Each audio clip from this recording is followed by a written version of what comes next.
Question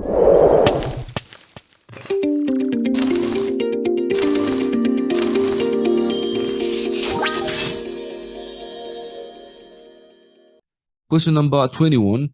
When you're monitoring movement of group of ants, you notice that they move in a fixed pathway following each other's.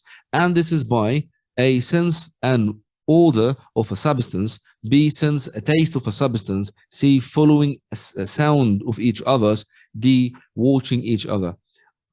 I referred to this in one of the questions before, so the correct answer here is yes, sensing and odor of a substance.